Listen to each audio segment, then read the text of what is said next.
and this is your host, Greg Fenton.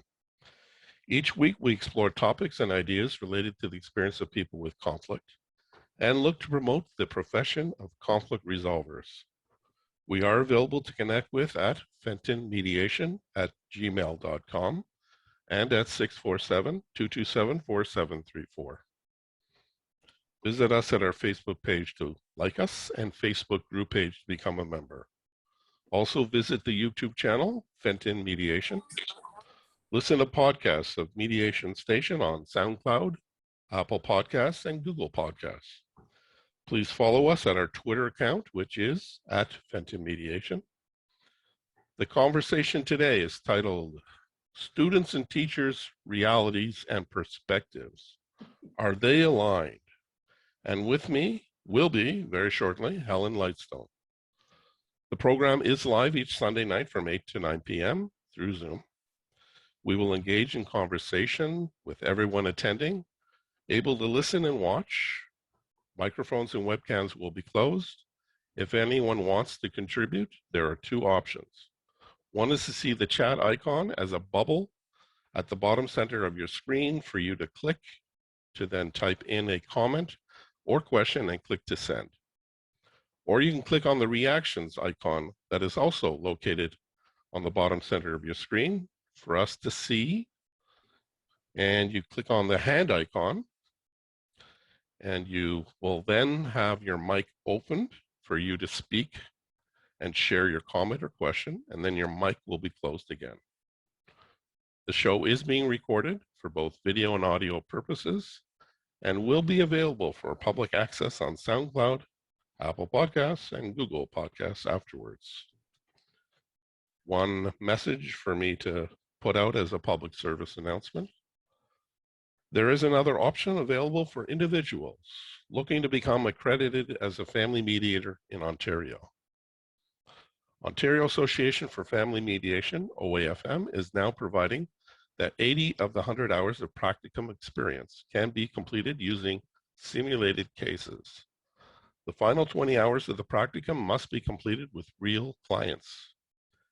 Family Mediation Practicum Ontario is providing through its OAFM approved course this experience starting this fall, 2021, by using realistic case scenarios with the 80 hours counting towards accreditation.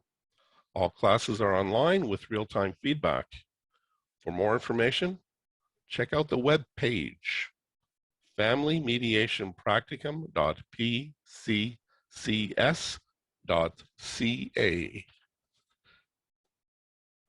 So joining me for a conversation on what's titled Students and Teachers, Realities and Perspectives, Are They Aligned? Is Helen Lightstone. Welcome to the program, Helen. Thank you so much. It's really great to be here. I see a couple of black squares with faces or names that I know. So it's really great to see you online. It's great to be here. I appreciate that. Okay. So let's start with an icebreaker. Yes. You know about icebreakers in your world? I do know about icebreakers. Yes. So let me ask the icebreaker. Go for it. Share with me one hobby that you have that people would not expect. Okay.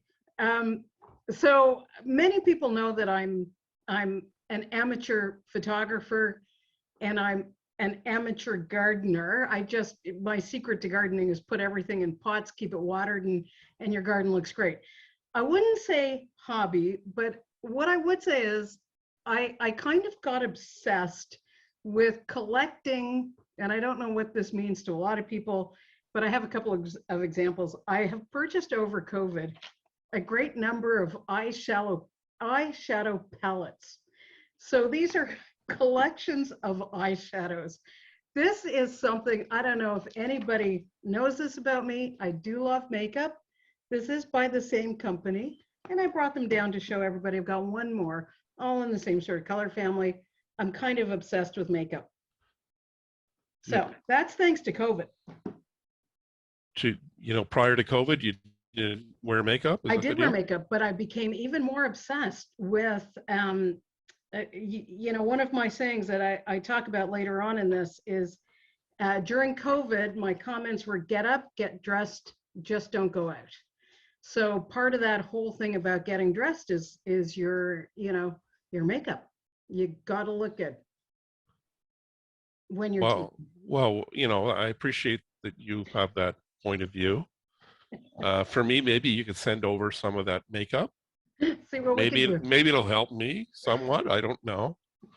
Do you actually use all those different? I do, and this is Yeah. just a fraction. This is just like, I don't know. I went COVID crazy for makeup during, and then I didn't even talk about the lipsticks that I purchased. Just ridiculous. I wonder what will happen post-COVID for you. I don't know. I have a lot of makeup, so we're all good. Or you'll need therapy. It's true. The challenge here is they're all in the same color family. So, you know, I did venture out into some blues and greens as well. But anyway, yes. So. Well, I see you know, the wall paint, the color of your Yes. paint in the background is Yeah. within the family. So my theory is if you can put it on your lips, you can paint it on your wall. You know, in my earlier life, well, a while ago, 20 some years ago, I worked at a shoe store on Bathurst Street Right. for a number of years. And as part of that, we were selling satin and pot de soie, you know, wedding shoes, formal shoes. Okay. Yep. And I learned how to tint the shoes, Oh, yes. put together all the Important. colors, Yep. colors. To match the dresses. Yeah. And so, you know, that's a quote, I don't know, That's art. an artist. That's an artist. You got to know what's going with what and the tone and the hues. And yeah, it's important. Yeah. So I'm just well saying that if people, you know, this gig doesn't work out, I'll revert back to my previous world. A cobbler. Well, I was thinking maybe the dyer. Okay. Okay.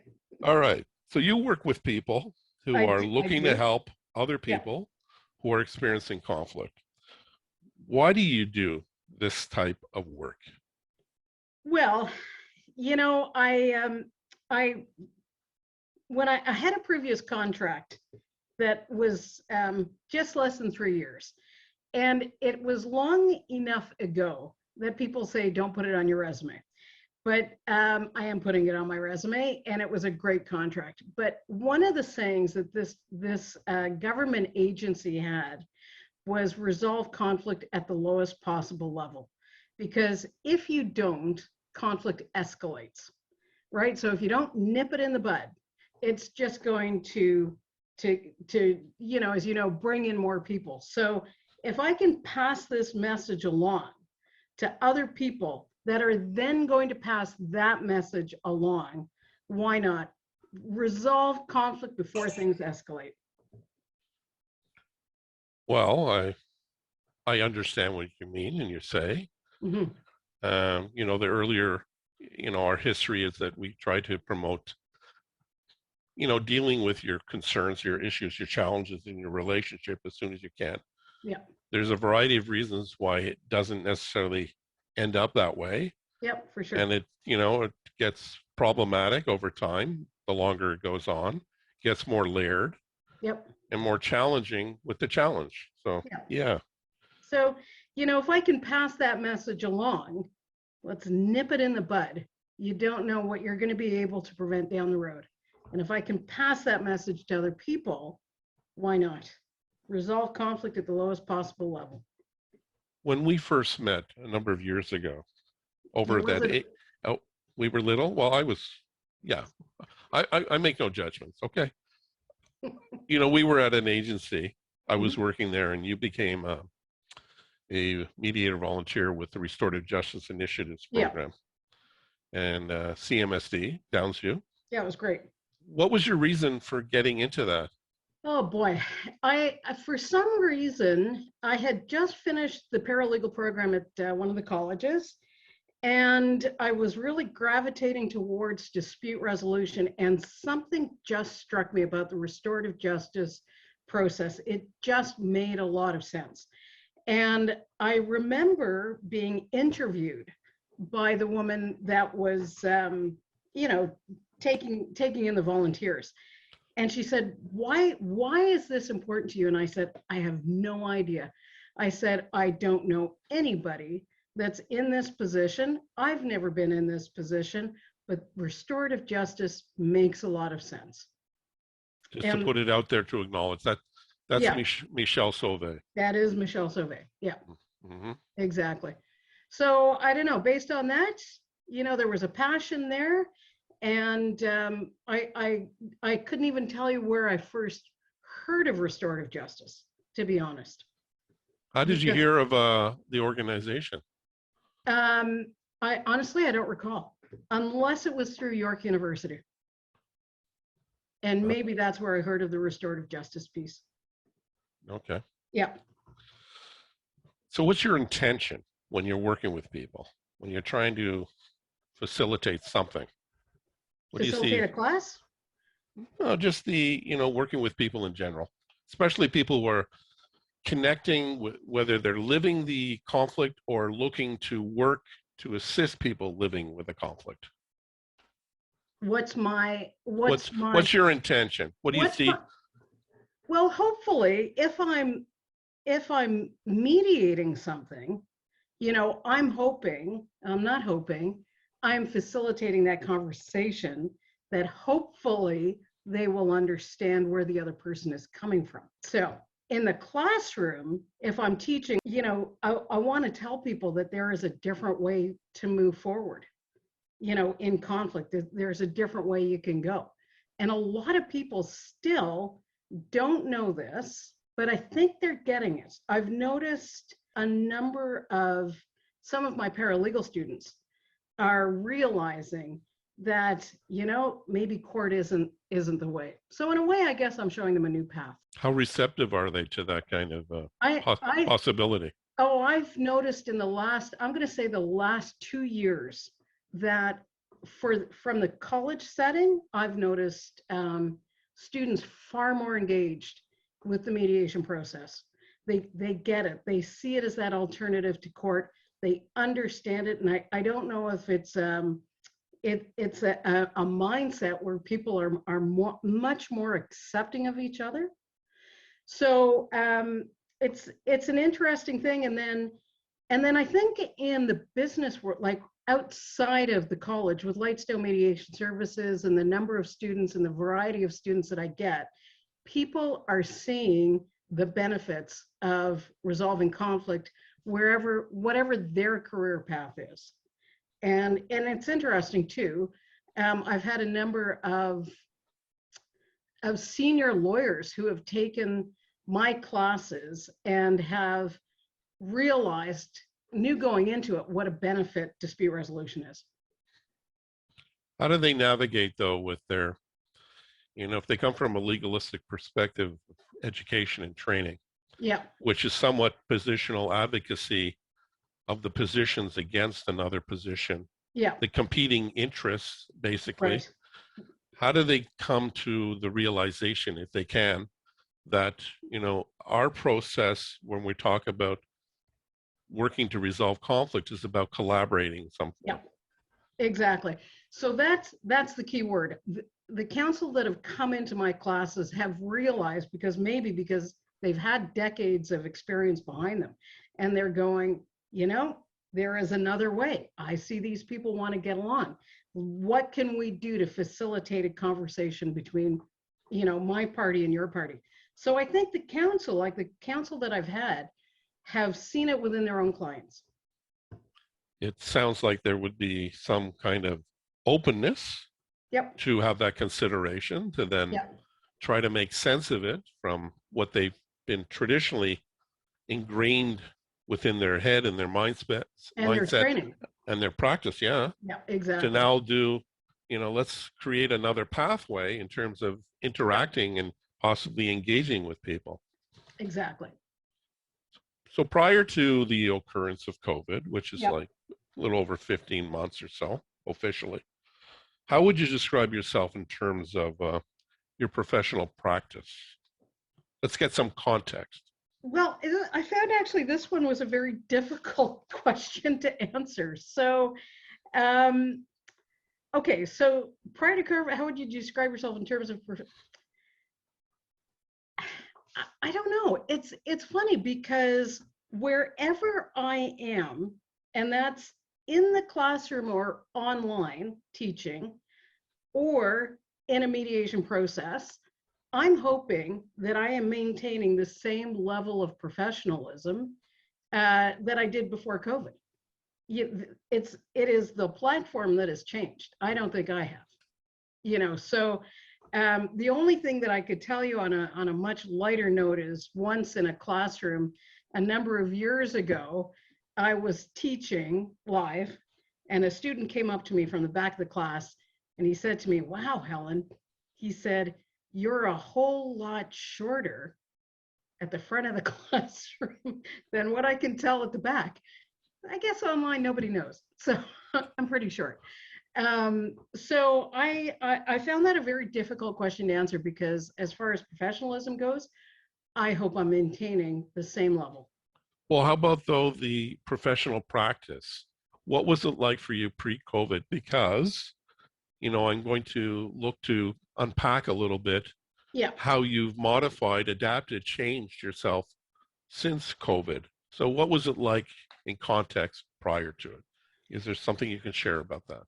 I'm kind of stuck on this one, to be honest, because as far as like, you mean with practice, you mean the delivery of class content? Yeah, what you did, Or, how you did it. oh, that is different. So I have to say, in I had a lot more, I had a lot more freedom in the classroom to mess with my students in a very positive sort of way. So for example, in a live classroom at the colleges or even with Lightstone Mediation Services, um, if we were doing a mediation role play, I'd separate the parties, like the two disputants, I'd give them, they had their roles, but I might task one disputant with something.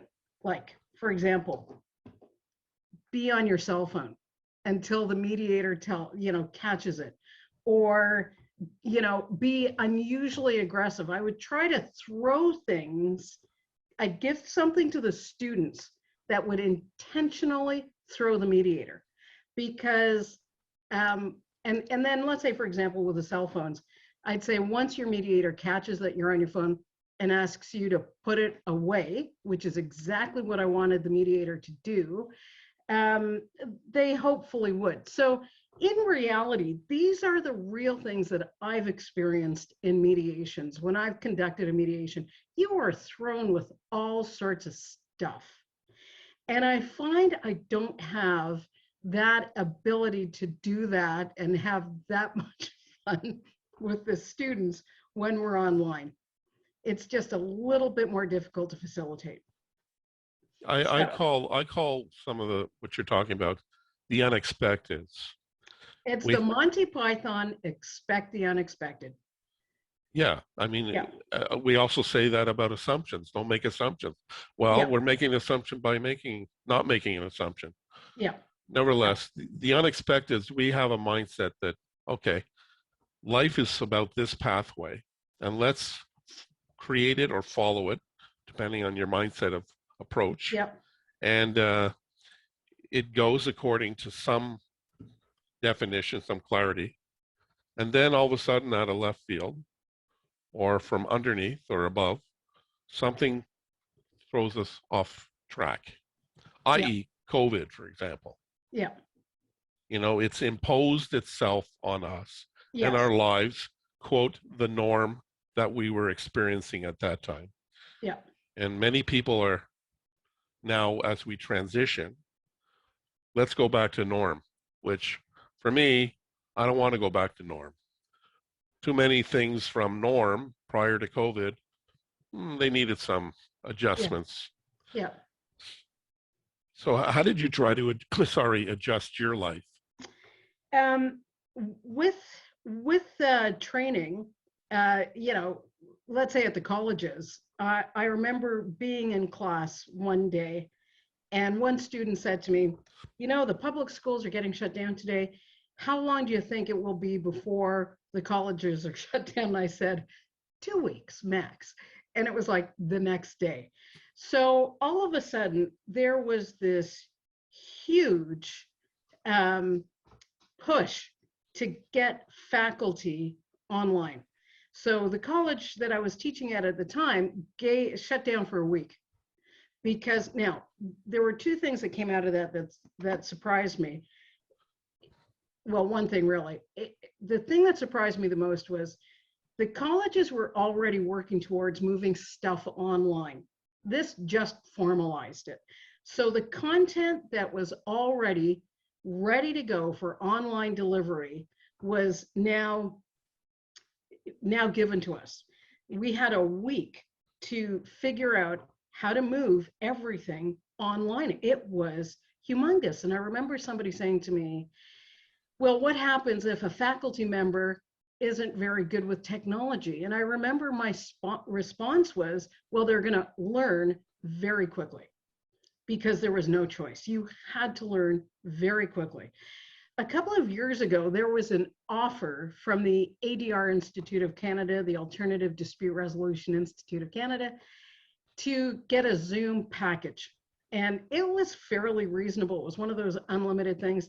It was in the back of my mind. It was something that I was thinking that, yeah, it would be nice to take my courses online, see what happens. And then all of a sudden, I did. I had to get my course reaccredited to go online. It was exactly the same content, except now I had to explain the delivery piece to the ADR Institute. So it was all good. So first it was addressing the college. How do we take the classroom and move to a platform that I was sort of okay with? So I knew it was coming. And COVID just gave me the incentive to get that Zoom package through the ADR Institute of Canada, and off I went. So in that way, both were, listen, the colleges have invited me back to teach, so clearly I managed to work the IT, and there you go. And Zoom's okay. You know, practically though, as well. Yeah. You know, I don't where you were delivering the courses through the schools. They presented you the package.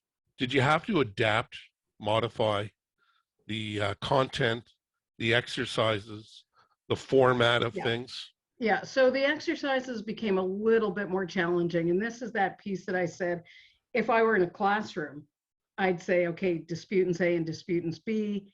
B, you're going to be on your cell phone. It is very hard to do that online, mainly because from an IT perspective, when you create the breakout rooms for the role play, so let's say this semester I've got like 33 students. So it's, you know, it's a lot of breakout rooms. You cannot pre-assign the breakout rooms. So too much time is wasted moving each student from, you know, here's group one, you know, group two, group three. And I don't have that luxury of time to say, okay, disputant A's, all of you playing disputant A's, mess around with your mediator. It's too difficult. So that was a bit of a drag. And the same thing holds true with my own training. I don't have that type of luxury. I teach too, and as an instructor, and in terms of trying to organize pre-COVID, when delivery was in person, you know, I'd have the master list of the students, and then with the role plays, I wanted to pre-assign, which I did. I organized doing that, and then I put them in groups so that on the night I was doing the instruction, the class, I would hand out the roles and provide people some time to read the roles and do the thing. As we transition to, you know, online remote, when you talked about, you know, the impact of COVID on the moment. So I remember March 17th as being the critical date when life changed, at least for me, for the most part. And I was going to be delivering a course, and it was canceled because, hey, we can't have anybody on site at the school. And then I was coaching another course at another school, and we had delivered 2 of the 5 coaching days in person. And then all of a sudden, magically, it stopped. So it's an arbitrary thing. It intersects with your life. You're not always prepared. Yeah. And I had to take the course that I had and modify it for an online delivery, which entailed a lot of time. So instead of March delivery for 5 weeks, it ended up being, I believe, if I remember, July. So, you know, there's other things I've adapted, and we can unpack that as we go through. So what was the reaction or you know, the response that you experienced from your students? Oh, well, when we shut down? Yeah, I mean, were you in the midst of actually delivering? Yeah. Oh, okay. I was in the middle of a class, and I will never forget. So the students were really, really good, I have to say. On a lighter note, one student, when we shut down, there were a couple of students. They always like to hang around and talk afterwards and just, you know, see what's going on and ask me more questions, which I was totally fine with. But I had this one young student. He said to me, Helen, or he actually used to call me Miss, and he'd say, Miss. I said, yes. Can we talk about something? And I said, absolutely. And he said, you know, with this COVID thing, he said, I really want you to take care of yourself. He said, you know, because you're old. How much did he emphasize on the old? It was a lot, to the point where another student said, come on, she's not that old. But that old. Exactly. So that was, I have to say, that was one of my fondest memories of that semester. But the students adapted pretty well. They quickly learned that they could log in to class. Thank you for your mask there. They could log into class and switch their cameras off and their mics, thinking that I would never know the difference. You know, were they participating or not? So, so anyway, you know, that I think was a tremendous advantage to them. But, you know, listen, I assumed that they were all there. They had to do role plays. I could see that they were actually participating most of the time. So listen, what can you do? I mean, you can only do so much. Then testing, the way the colleges would test also became a big challenge. And the nuances I don't quite understand, but that became a big deal for the colleges, was how do you prevent cheating and plagiarism during tests and assignments? Well, not the assignments, but the tests and the exams. So how do That was you? a big deal. Pardon me? How do you?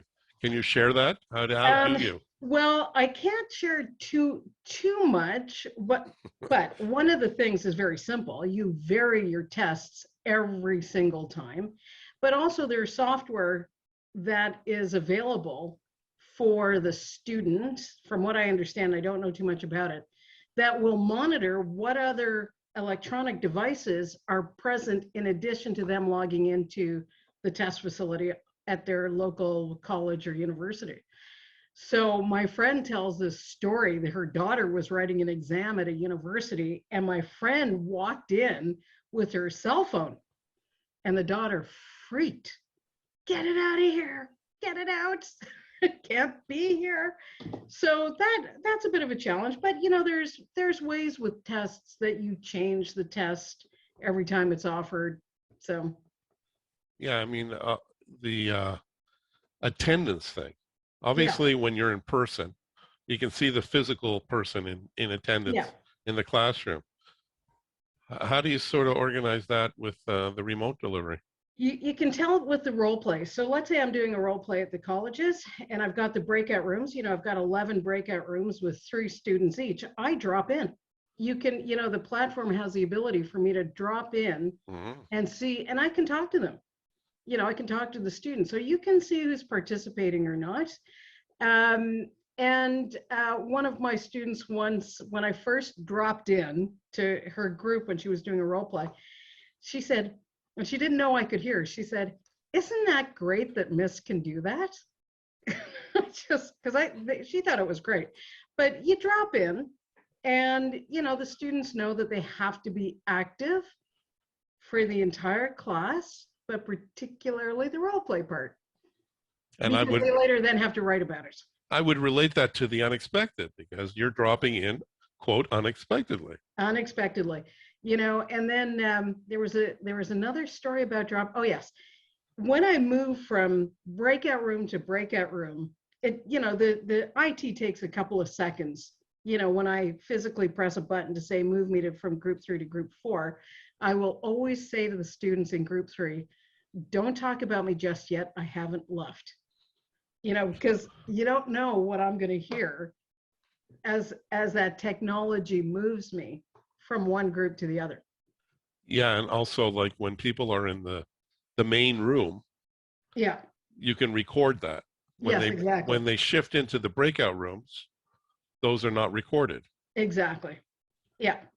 So there's no legacy for or for you to access. Oh my God, they're talking about me. Look what they're saying about me. Exactly. Yeah. So for anybody in the crowd there, you can contribute to the conversation. You can send a chat message, and we'll put it inject it into our conversation as a question or a comment.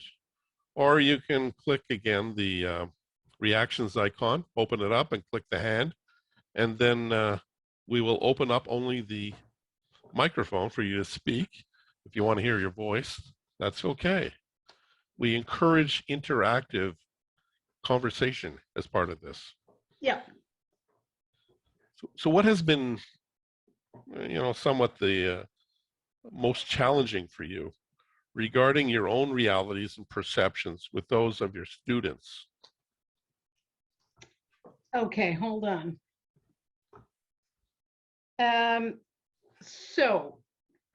So one thing I find particularly challenging is that when you're in that classroom format, so this is in a college setting, and I'm looking at a screen as I am now with names and no faces, right? And the mics are off. So I really don't know who's doing what. What you have to really be very careful of and conscious of is the chat room, because that's where all the conversation is going. So it's, this is how the students want to communicate. They don't actually, this is what I'm finding, they want to use the chat function. So I have to be, I could be showing a PowerPoint, which might have been a PowerPoint I would have showed in a regular classroom setting. So I might be showing a PowerPoint talking about something, but you have to keep an eye on the chat to make sure you're answering the questions, you're following the comments. So I find you have to be a little bit of a multitasker. And I remember the first couple of weeks back in the classroom that the chat room took me by surprise. Because of the commentary? Yeah, and well, just because nobody wanted to say anything. The lack of commentary, right? Nobody wanted to say anything, perhaps too shy, went back to sleep, I don't know, but the chat was where the conversation was. And I have found that has maintained itself throughout teaching online. Is it about content that's related to what you're talking about or presenting? Yeah, so they might have a question, and it's funny too. So they might ask a question about something, and then you'll have another student that will comment on the student's comment, and it might be an LOL, or, and that's not lots of love. It's the students responding laughing out loud. Laughing out loud. Yeah. And so it's the student, thank you, Daryl. It's the students responding to each other, and sometimes they go off on a little bit of a conversation, then you have to wheel it back and get back to the content of what's at hand. Yeah, it's like your head has to be wherever it is focused on Yeah. presenting. Yeah. Usually when I'm doing, I have a document that I've shared on the screen. Yeah. And we're, unpacking that and using it as a prompt for, promoting the conversation, the topic to go deeper into the Yep. points. And then simultaneously, there could be a comment coming on through the chat. I'm not so adept at injecting that. So what I provided that is students can click the hand icon, raise Yep. their hand, and then I acknowledge them. And then they can open up their mic. With me, they're expected to have their cameras on. Is that something that you require? That would be ideal. When I really insist that their cameras are on, and of course their mics, unless there's IT problems, because people are Christiane, thank you so much. So when they're doing role plays, they have to have it, unless there's some reason why they can't. The cameras need to be on. And the most challenging thing is when students who are like role playing as a mediator, they're having IT difficulties and they have to text. They're either a mediator in their texting or they're a disputant in their texting. And there's so much nuance gone in a text. I'm just going to read what Chrissy said. Okay, so now do I have a moment to answer Chrissy, or would you rather we move on? I'll inject it. Okay. That's part of my multitasking role here.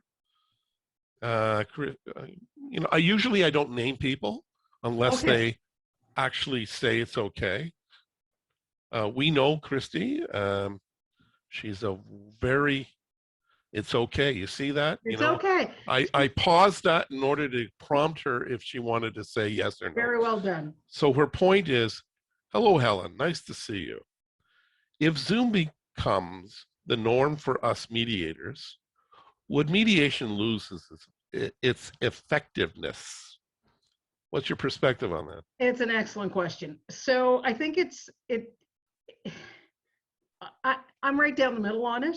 I've had some very effective mediations and I've had some total disasters. Yes, I agree with Laura, great injection. So if Zoom becomes a norm for us mediators, I don't think it's going to lose its effectiveness. I think there's bigger challenges that we have to face, like the confidentiality piece. Who exactly is in the room with you when you're mediating? Can you confirm? And I think I was mentioning to other classes that some mediators will pick up their cameras. They will ask the disputants to take their camera or their laptop, do a 360 of the room to ensure that nobody else is in that room. So there's problems that are, sort of inherent in the mediation when it is online, like if we're having a mediation, who's really in the room? Helen, is anybody in the room with you? I'll tell you, my dog is somewhere. She's normally at my feet, but she is in my family room. So yes, she can hear everything. But right. So I think that I think that you've really got to be very careful with who actually is in the room. You will have to change your agreement to mediate because you're going to look at other confidentiality pieces. There's recording pieces that are an issue now. Who knows if somebody isn't recording? But I think that you can still have a very successful mediation online. What I would say is that there's another piece here, and I've had conversations through the program on past shows. It's about safety, especially when dealing with family mediation matters. Yeah. And people are still positioned living together in the same household. Or even if they're not, that their conversations can be quite profound in ways. They go deep within in terms of a lived experience for a person. And people want to, yes, respect the confidentiality. It's also the concern that there could be consequences Yeah. for someone else to be accessing the conversation when, we can create a space in person that has the parameters, the definition for a construct of safety. When you do it online, even when you do this, you're doing the Yep. rotation with the camera, it's not only about who might be visible in the room, it's also about who might be able to hear Yeah. the the Yeah. conversation. Yeah. So I have this colleague. He says that there is just no such thing as a confidential mediation. Doesn't matter where it is. Confidentiality is typically out the window for one reason or another. Yeah. Yeah. I mean, we try to create the conditions so that we can build trust, a rapport, connect in terms of the relationship building, so people will open up about their lived experiences. As a mediator, you can be respectful and follow that. You don't know what the parties to the process will do. Yeah. You can't be assured of what they're going to do, and you don't check in, and there's no way to monitor that. So it's left to a voluntary means for people to respect the confidentiality. Exactly. I agree. Yeah. Yeah. That's the reality of life. That is the reality.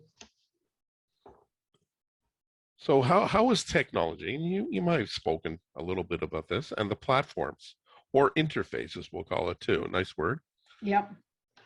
used for the teaching, been adaptable, especially in trying to shift things from an in-person delivery? What would you say has been your greatest need with regard to trying to transition things? Well, I'll tell you what happened with, first of all, I think Zoom is great, and the platform that I use at the college is also really great. There's a couple of things that I wish could be done.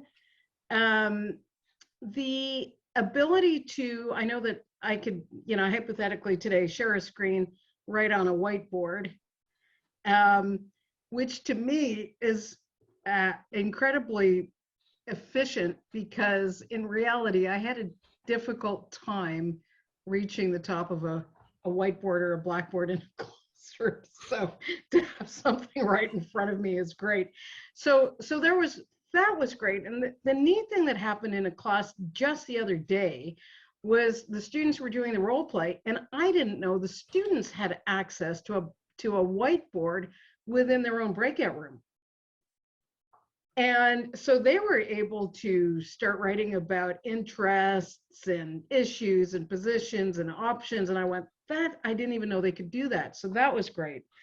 And so there's an ease. For me, it would be wonderful if Zoom's breakout rooms had breakout rooms. That to me would be ideal.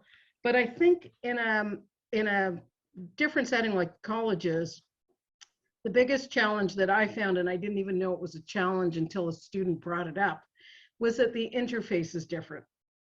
What the student sees on the screen, or where I put their content, is different from what they see. So if I say go here to get this week's content, they're going, we don't even know what you're talking about. So that way, I wish it was a little bit more cohesive, that we, there's basically the instructor view and the student view. Yeah. So it would be nice if that was a little bit better, similar. Aligned, consistent. Aligned, exactly. Yeah. Yeah, I know that other platform. I don't know if it's the same one, the BB Collaborate one. That's it. Yeah, and it has a different delivery interface, we'll call it.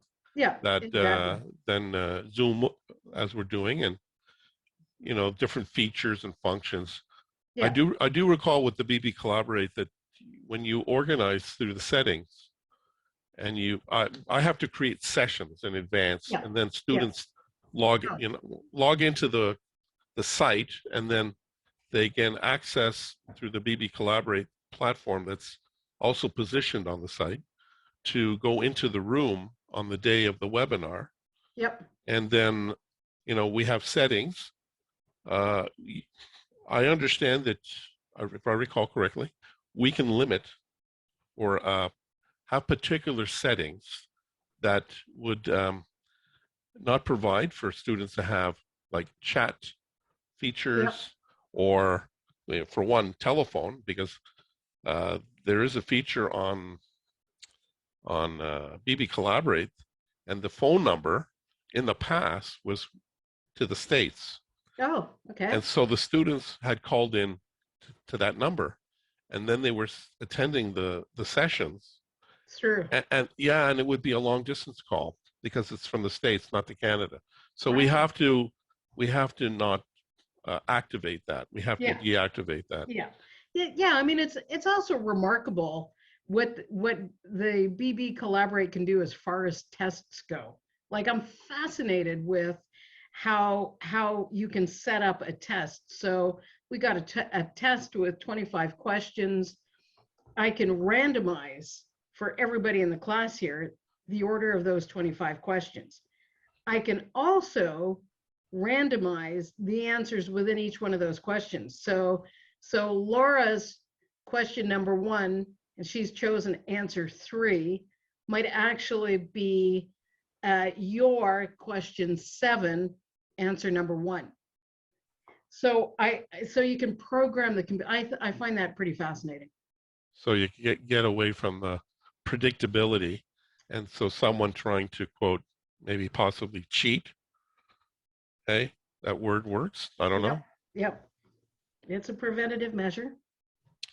What do you find is not possible through online delivery that is able to be done through in person? I haven't met so many of my students. So that to me is, it's so nice to see the students. It's so nice to chat afterwards. That's when I'm in the college setting. With Lightstone Mediation Services, like, I had a lot of students last year and this year, and I met 5 or 6 of them. And so I find that kind of, for my former students that are in the watching today, because I know there's a number of you, when COVID's over, you're all coming over to my place. So I miss sort of seeing you and talking to you, and in some instances, if it's okay and everybody agrees, giving you a hug and stuff like that. So that would never happen in the college setting. But anyway, so are you going to make sure they've got their vaccines? Let me throw a little controversy there. Come on. It would be nice if they did. And as Laura said, oh my gosh, Greg, come on. Oh, look. Laura, take. She's in the crowd. Yeah. I don't know what OMG stands for. Is that a group? Yes, it's a group. Yeah, sure. It's the oh my gosh group. So in terms of, is there something? Oh my God. Oh my. Oh, that's what it is. Greg. Oh my G. There you go. Anybody want to say anything? We're looking for some other injection of content here to help challenge us. Otherwise, I'll just continue. You can, yeah. Yep. Yeah, what's your perspective then, Helen, about teaching and training conflict resolution material and things like that as we shift from the COVID of being isolated at home and doing most of it through an online delivery to now potentially being out in the big world? Yeah. So with the college setting, it's basically out of my hands. So I know that it's basically up to the Law Society and the colleges as to when and how many of us are coming back. So Seneca has, of course, recently come out with that everybody must be vaccinated. That's it. If you're coming back, you're vaccinated twice. The Law Society has actually said that only a certain number of courses, and they're very specific which ones, once everybody's allowed to go back in the classroom, which ones must be live in the classroom, and alternative dispute resolution is one of them. So I will, the worst part about it is the commute. And as far as Lightstone Mediation Services and my training goes live, you know, I'm kind of mixed. What I'll do is I'll sort of take the pulse of the students. The price might have to go up a little bit because it means me renting, you know, office space in Toronto or somewhere relatively convenient. So it might impact the pricing a little bit. But I take a pulse to see where people are. Do they actually want to do this dispute resolution training online or, you know, live? So is it more Very about, much up in the air. is it more about meeting the needs or interests of your students or your own? No, it's my students, I think. I mean, but to be honest, you know, the commute is great. And when we're finished today, I end and we're done. And I take my dog out for a walk. But you know, I would certainly, if people wanted to go back live, I'd definitely consider it. So whether to do it would still to be determined. Yeah, yeah. I'll put it to you this way. I'm not rushing to book any office space at all at this point. Though the school delivery, The school delivery? you know, So, if they tell you, you want to deliver the course, well, we're going back online. I mean, yeah, sorry, in person, in I should person. say. And Yeah, so you want to teach the course, you either adapt or yeah. you don't. Well, yes, exactly. So listen, it's great fun teaching, and I'll cross that bridge when I come to it. So what's this conversation mean to you? Well, it's a great deal of fun. I've answered that already because I have sort of pre-answered. So my answer was, you're very well prepared. When you say you, who are you referring to? You, Greg, you are very well prepared. Look, So, and I thank you. You run a tight ship and it's good. for me, it's a world of multitasking. Yeah. I take a broad, diverse view of the world that I look to interact. And I want to make sure that what I do, I feel, you know, I attach myself. It's part of my passion. It means a lot. There's with this word of integrity. So when it's out there, it's connected to something about me. Yeah. And when you're multitasking, I've learned that you got to be organized in some way if you value that. And sorting things out with a system that has a structure and a process that can work to keep sustaining. You know, I've been doing this over 16 years, so yeah, I have to find a way to make it work. And that's why I generally reach out, or people reach out to me and schedule basically a few months in advance to slot it into people. I've had to adapt that a bit through Zoom. I've had a little more flexibility, I would say, in doing it through the radio delivery. I had to work within the confines too of the station, because the station's also under a construct of the CRTC, the Canadian Radio and Television Commission. So they have license requirements. Here, you know, doing it through a podcast or remote, we create our own rules. Yeah. It's still important for me to be, you know, create the template that I've done and be consistent with it. Yeah. So, process is important. Well, you know, otherwise for me, it doesn't match up with what I want and what I need. Yeah. You know, in terms of transitioning, what are your students expressing or hearing about the possibility of not being online with you anymore, or for future deliveries, and being in person? So with the college system, it's kind of a wait and see. one college that I teach part-time at has already said nobody's going back in the fall of 2021. And so it is what it is. I'm getting the sense that people would rather be online. Now, maybe not online during the summer, but they would rather be online. There's a comment from, I believe, someone who's probably connected with you. Yes. Is her name? Agnes? Yeah. Well, is that their first name or last name? Well, I know her as Agnes. All right. So she said Yep. it's okay to mention her name. Oh, okay. So she says, for me, I like the online option as it is inclusive and maximizes clientele. Yeah. What's the understanding? What do you mean by maximizing clientele? You want to type in a little bit more to give a little more context to the maximizing thing? Does that mean you get a broader range of people, you get more clients? Help me understand. Help me. You like those words? Me help you. Yeah. So this is, Greg needs help. Okay, so this is basically what happens exactly in the classroom when, you know, an instructor might say, can you extrapolate on what you mean by that? But in the meantime, Greg, who's leading this conversation, has to carry on, improvise a little bit, maybe carry on with content until Agnes's fingers have stopped typing. So right now we're just waiting for Agnes to type.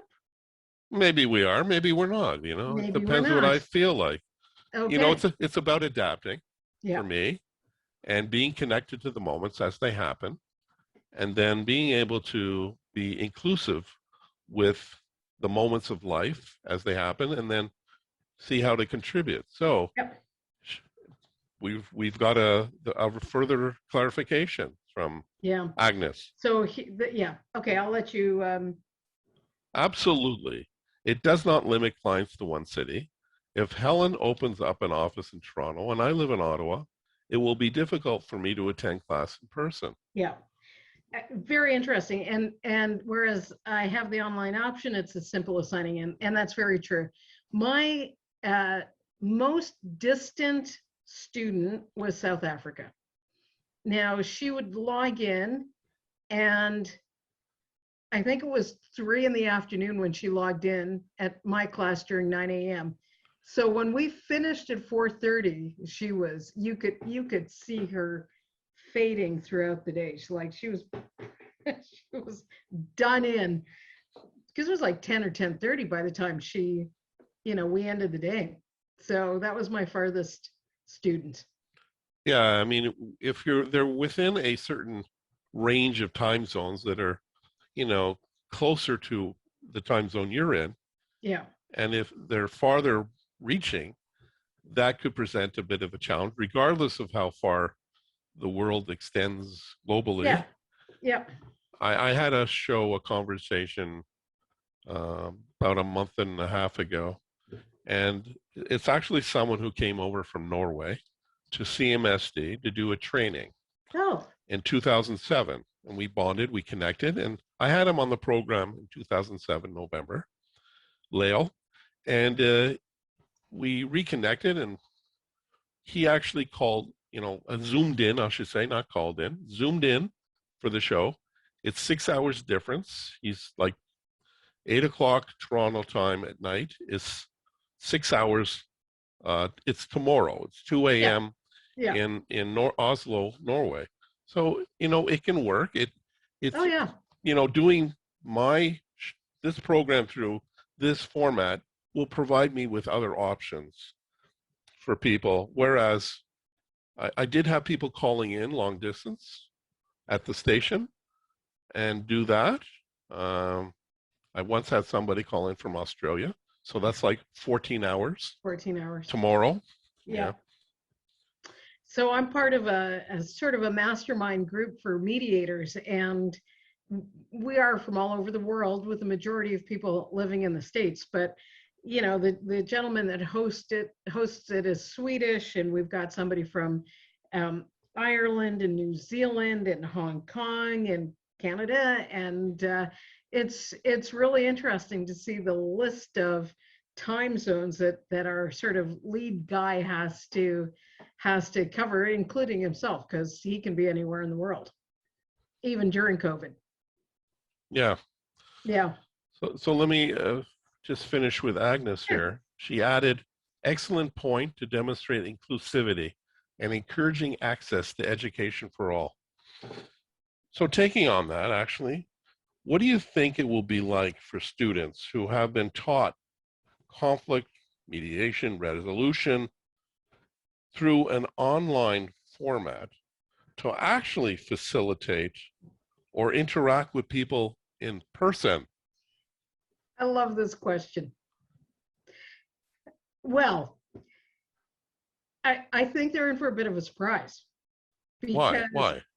well, when you're let's say they are mediating in a classroom, they're doing role plays, and then all of a sudden they actually have to face somebody that's crying or emotional, but they're not on the other screen, they're right in front of them. So, you know, I have this thing that I know all my students that are watching now have seen me do this, always have a box of Kleenex handy, right?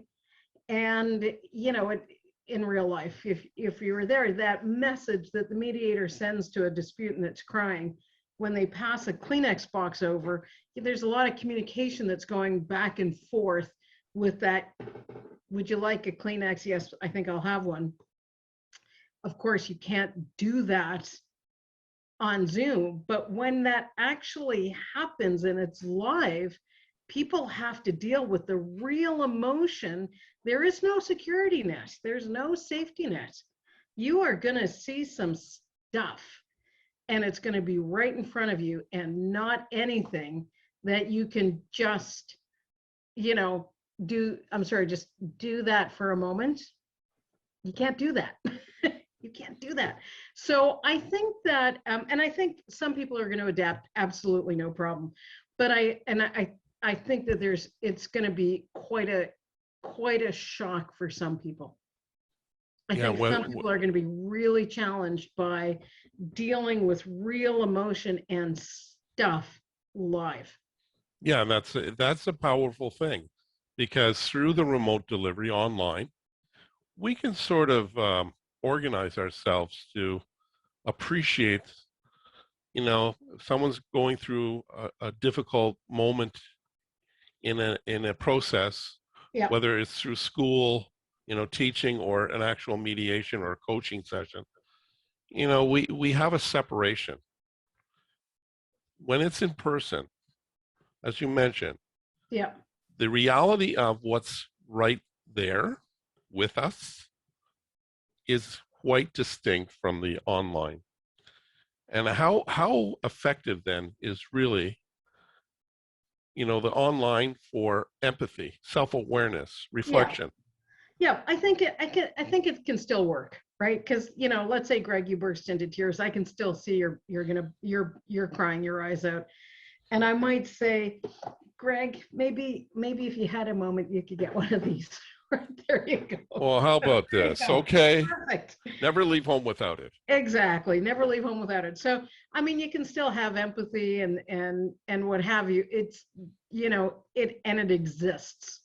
It just isn't the same as the in-person, you know. And I also can't see if you're not, you know, after you start crying, you flip me the bird underneath the camera or something like that. What are you not showing me, right, as well? So you miss a lot. You miss a lot. Yeah, and I would say that doing through online, we have to elevate and deepen our sensitivity and our awareness. Yeah. Because we don't have those same cues. Yeah. With the nonverbal cues, especially, because we can focus on the hearing part, what we hear. We can't necessarily see the physicality. And as you mentioned, it's a limited vision or space of presentation of that other person. And, you know, body postures and yeah, they all contribute to the overall picture. Yes, they do. So I mean, it's interesting. I mean, some people are very, like I said, very empathetic, and you can mediate anyway. But you know, you'll lose that a little bit. You'll lose. Well, I think if Yeah. people have created an openness to inform themselves, you know, get the knowledge, get the skills, and have the competency, that they're more likely to be able to adapt to the different modes of, you know, providing a service. Yeah, definitely, definitely. I will say just one more thing about the IT challenges. Yeah. Just, you know, I make a concerted effort, and it's hard, not to look at your little image on the screen, right? Because I do my best to make eye contact with the camera.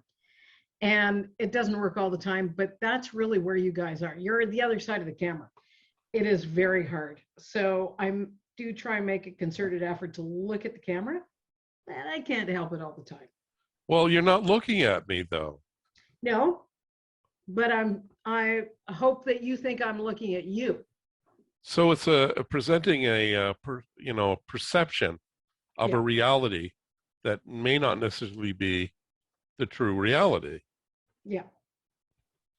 And that actually can be more powerful than the actual reality. Mhm. Anyways, what suggestions can you propose for people who teach and learn to be mindful of as our lives look to transition to, you know, getting out there in the bigger world?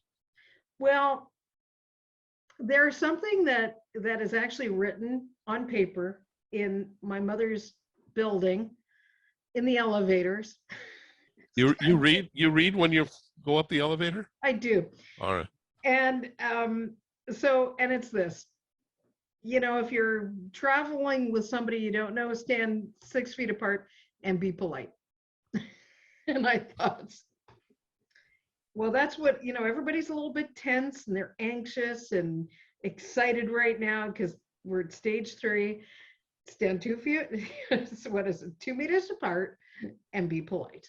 I think it makes a lot of sense. If we can, you know, certain places, you know, when you're going in the grocery store and you're passing an aisle, 6 feet, I mean, many of the aisles are not even 6 feet wide anyways. No, exactly. And I got to tell you, I'm guilty of going the wrong way down an aisle. I did it just today. I went up the down aisle. You don't read the signs and you don't read the arrows on the tape on the floor. No, Is that what I understand from what you just that said? is exactly it. I just naturally went down this one aisle, and it was the wrong way. And how did you identify that it was the wrong way? The arrow's on the floor. Or someone told you. They called you out. What are you doing, lady? I looked because there was nobody else in the aisle, and I went, well, what the hell? So yeah, and I'm a rebel. I want to mention, yeah, you can join with Laura here. Yeah, clearly. She says, I go the wrong way on purpose. Yeah, exactly. A real anarchist here. Totally. Independent minded, for sure. Anybody want to contribute? Because we're looking to transition out. No problem. Chrissy, it's always nice to see you. How did you see her? Because her camera's not on. Well, I have a mental picture of Chrissy. I just wanted to From see. my classes. You have a vision in your head about her? Yep. She said, sure, Helen. We've met before, so. I'm emphasizing sure, Helen. Thank you. Not sure, Helen. You know. Sure. And Daryl had 2 choices to be here today, either be here or not be here. Why, you grading him about something? Yeah, because Daryl did a mock mediation in one of my classes, and he was great. He just said, as Chrissy was, and Agnes, and Stephanie. I don't know if you're Stephanie, that was also one of my students, but Daryl said to one of the disputants, I think he was exploring Batness, and he said, look, you've got 2 choices. Oh, Stephanie, hello. So, okay, excellent. Also great. And Daryl said, look, Mr. Disputant or Madam Disputant, you've got two choices. You either settle this or you're going to court. And it was just in the context of what was going on, excellent, because that's what that disputant needed to hear. And so now Daryl and I have this running thing about, look, you have two choices. And they're all from what you present, right? It's all because I overheard Daryl in a breakout room mediating with two students. I thought it was confidential. I thought you valued confidentiality. Definitely not. Yeah, I totally. Clearly not. I am totally respectful. Yeah. Yeah. Okay. So all right. Somebody said lots of love. Oh. That's LOL. Is that what it means too? LOL is laughing out loud and lots of love. So how would one know the distinction if someone just does LOL? How do I know what context, Laura, you're meaning? Can I share a story? All right. All right. So one of my favorite radio hosts was talking about his family, his parents who retired to Florida. And one of their friends, the husband died. And the host is telling the story about how they sent a sympathy card and signed it, LOL, Stan and Stella or whatever their names were. And they didn't get the current context of LOL. And the family that got it thought it was laughing out loud. Stan and Stella. Oh, dear. So I think you just got to know the audience. And if you're not sure, ask. Don't say it or write it out. Or ask. Yeah. Yeah. One of my favorite stories. Okay. So Daryl says you need patience too. Yeah. Yeah. So, I'm sorry that I couldn't provide you with the dark chocolate.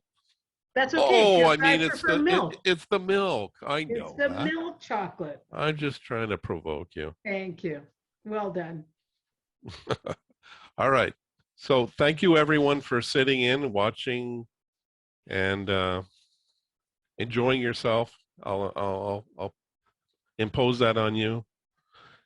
Thank you, Helen, for being here. Thank you. It was great. And sharing the conversation. Well, maybe you're flipping me the bird because I can't see. We had somebody on too before, a couple of months ago, and it was like, don't stand up. We're not sure what you're wearing below the, Anyway. Dear. All right. Appreciated our conversation. We'll have it out for public access in the near time. And all the best with your efforts. Thank you. Thank you so much. It was really nice to be here, and I appreciate you spending the time to learn a little bit more about, moving through the education, through technology, et cetera, et cetera. Yeah, absolutely, for sure. Yeah. It's a continuum. It's always happening. Yeah. All right. Take care. All right. Thank you. Laura will do her thing and we'll vanish. Have a good night.